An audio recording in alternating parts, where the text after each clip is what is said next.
Bonjour à tous, bienvenue sur cette nouvelle vidéo, c'est Martin et aujourd'hui on se retrouve pour la visite du manoir qui est derrière moi. Aujourd'hui on est dans le département de l'Yonne, dans la commune d'Avallon exactement. Le manoir fait une surface de 410 m² pour 5 chambres et 4 salles de bain sur une parcelle de terrain de 2081 m². Il est commercialisé à la vente au prix de 965 000 €. Comme d'habitude, comme pour la première vidéo, si le manoir vous intéresse, vous avez toutes les informations qui sont dans la description de cette vidéo. Et maintenant que je vous ai donné ces quelques informations, c'est parti pour la visite.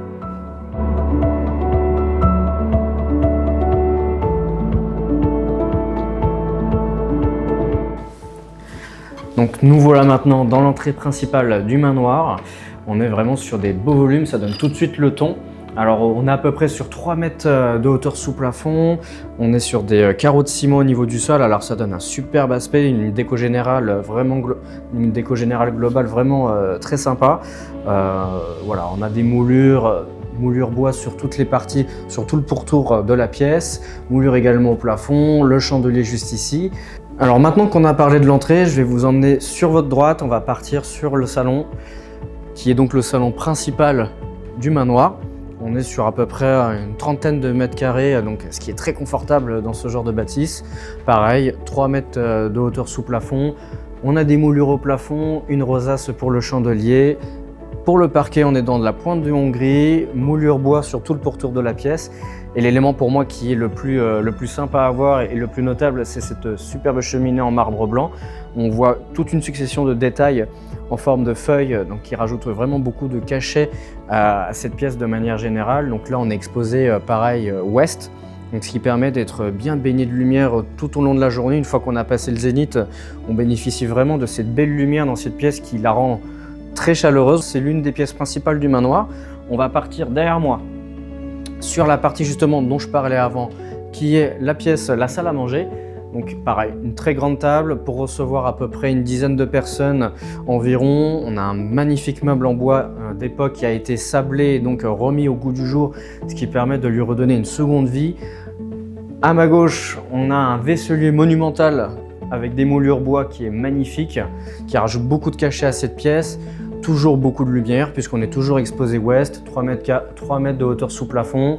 Les luminaires très récents qui permettent de donner un côté assez design, mêlant ancien avec le moderne. Donc là on va passer sur le deuxième salon, un peu plus petit mais toujours d'une taille très confortable. On est sur deux types de sol. On est sur de la tomette et on est sur du parquet en chêne massif comme pour la partie salle à manger.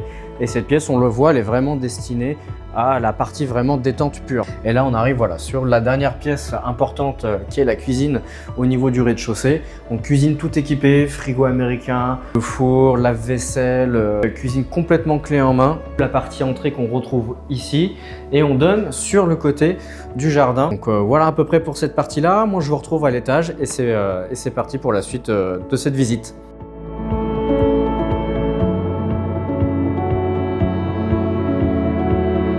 Donc nous voilà au premier étage, donc qui dessert la partie nuitée, les principales chambres du manoir dont on parlait avant. Là on est vraiment sur un sol qui avait pu être gardé. C'était en fait ce sol-là qu'on avait à l'étage, donc à la partie accueil, juste après la porte principale du manoir. Donc là ça a pu être préservé parce qu'il est resté en bon état. Malheureusement en bas ça n'a pas pu être gardé mais ça a été bien remplacé. Ici on est sur une pièce bureau avec le balcon côté entrée principale du manoir et ça dessert donc la partie, l'une des chambres principales. Donc là on est sur du parquet pointe de Hongrie, pareil des moulures sur tout le pourtour de la pièce, des moulures au plafond pareil sur tout le pourtour, une belle rosace au plafond avec un beau luminaire et donc un grand lit double avec partie assise et après là on a la partie salle de bain.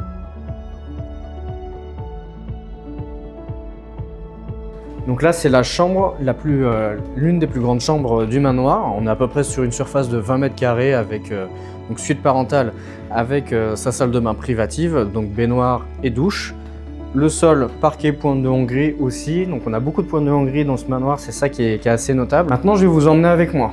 On va partir sur le couloir. Et l'entrée dont je vous parlais en début de vidéo, elle se situe là. Une première chambre sur ma droite.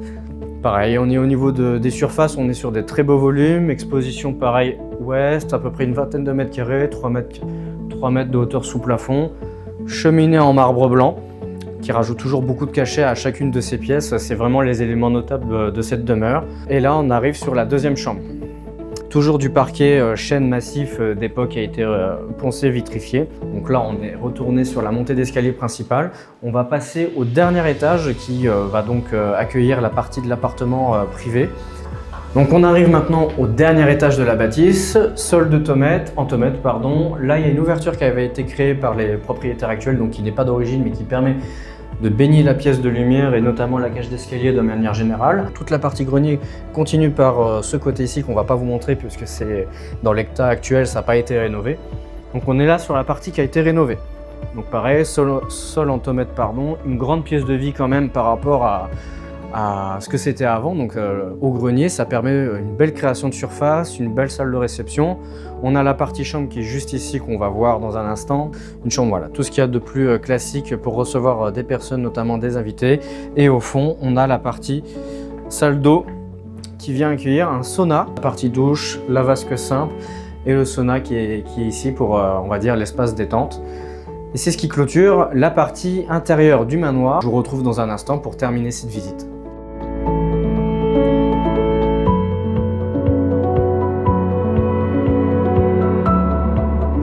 Nous voilà sur la partie extérieure, donc on se retrouve, comme pour l'introduction de cette vidéo, sur la partie principale de la bâtisse. On va passer sur le chemin qui est après moi dans cette direction et je vous retrouve dans un instant sur la partie vraiment jardin qui accueille la partie piscine.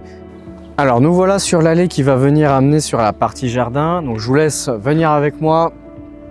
On a la piscine qui est juste derrière moi, on a une belle voûte qui sert donc là d'espace de stockage, mais qui est donc des vestiges de ce qu'on avait pu voir, de ce qu'il y avait pardon, dans la bâtisse à l'époque où elle a été conçue, donc en fait qui vient amener tout un circuit d'eau, et c'est ce que nous racontaient donc les propriétaires. Il y avait tout un système d'irrigation qui permettait d'avoir donc une espèce de cascade en fait qui venait terminer ici, donc qui au moment où ils ont acquis cette bâtisse n'était plus en fonction, donc ça a été retiré pour accueillir la piscine qui est derrière moi. Donc voilà pour la seconde partie du jardin.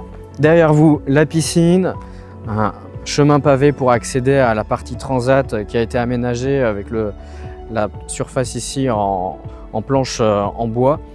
Donc la piscine qui n'était évidemment pas conçue à l'époque, mais qui voilà, qui a été posée par les propriétaires, ce qui vient moderniser et apporter plus de prestations à la propriété de manière générale.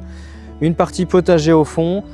On a encore une partie du jardin avec une montée d'escalier qui vient desservir la terrasse accessible depuis le deuxième salon, le second salon qu'on avait vu lors de la visite de la partie rez-de-chaussée du manoir. Une deuxième voûte, aussi un vestige et qui est assez impressionnant parce qu'on voit que la distribution des poids parce que là vous vous rendez peut-être pas compte, mais on a tout le manoir qui est posé dessus. Donc au niveau de la conception et de l'architecture, c'est assez incroyable ce qu'ils réussissaient à faire dans ces années-là, parce que pour rappel, le manoir a été conçu dans les années 1800 voire 1790, donc on est sur plusieurs siècles d'existence, ça tient toujours, c'est toujours en très bon état et on voit donc toute la grandeur en fait de cette conception architecturale. Je vous remercie si vous êtes resté jusqu'à la fin de la vidéo, je vous remercie pour votre soutien, n'hésitez pas à laisser un like, à commenter la vidéo, à vous abonner également si ce n'est pas déjà fait. Moi je vous retrouve pour d'autres visites et j'espère à très bientôt. Allez, ciao!